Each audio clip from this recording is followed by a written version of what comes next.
মধ্যবিত্তকে তুষ্ট করা। দেখো তুমি রাস্তা দিয়ে যাচ্ছে, রাস্তা করতে চাও না।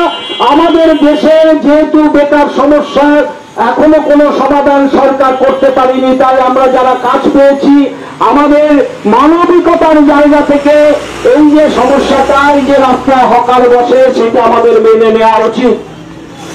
হকার যেখানে সেখানে পুনর্বাসন দিলে হকার বাঁচবে না। এটা একটা সাধারণ মানুষ, একটা বাচ্চা ছেলে বোঝে যে এখানে যারা ফুল বিক্রেতা আছে, এখানে যারা চা বিক্রি করে রাস্তার মধ্যে বসে, তাদের নিয়ে যদি আপনি নৈহাটির কোন একটা জায়গায় কোন একটা বড় চারতলা বিল্ডিং এ ঢুকিয়ে দেন, কে কিনতে যাবে সেই ফুল? কে কিনতে খেতে যাবে সেখানে চা? তাহলে হকার অর্থনীতি মানে সে পথ চলতি মানুষের মধ্যে বসবে, মানুষ যাতায়াতের পথে তার মাল দেখতে পাবে, তার কাছ থেকে মাল কিনবে এবং সস্তায় সে মাল পাবে। এটাই হকার অর্থনীতি। সে ট্রেনে বলুন, স্টেশনে বলুন, যেখানে মানুষ আছে, বাজার বলুন, সেখানেই হকার বসবে। 10টা দোকান ঘুরে বসে থাকে, নিশ্চয়ই তার নিয়ন্ত্রণ করা দরকার। আমরা হকাররা যেখানে যেখানে বসে আছে তার নিয়ন্ত্রণের পক্ষে, তার পুনর্বাসনের পক্ষে, উচ্ছেদের পক্ষে নয়। এবং পুনর্বাসনের নাম করে যেখানে সেখানে তাকে পাঠিয়ে দিলে তারা বেঁচে থাকতে পারবে না। এটা থাকা সম্ভব না, এটা অর্থনীতির নিয়মেই সম্ভব না।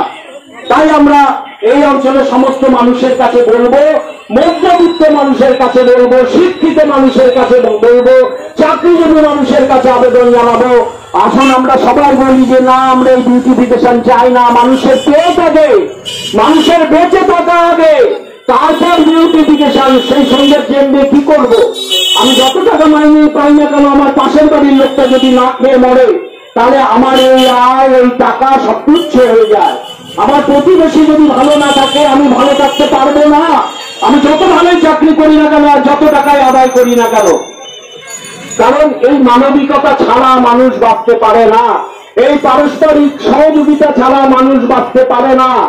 তাই এই হকারদের যে বিভাগে পুনর্বাসনের কথা ভাবা হচ্ছে বা উচ্ছেদের কথা ভাবা হচ্ছে, আমরা এখানকার শাসক দলকে বলবো এটাকে নিয়ন্ত্রণ করুন এবং হকাররা যাতে হকার অর্থনীতি মেনে তারা তাদের জীবিকা নির্বাহ করতে পারে তার ব্যবস্থা করুন। চারদিকে তাকিয়ে দেখুন, আমাদের এখানে একমাত্র কাজের জায়গায় জুট মিল, সেই জুট মিলগুলো বন্ধ হয়ে গেছে অথবা ঢুকছে।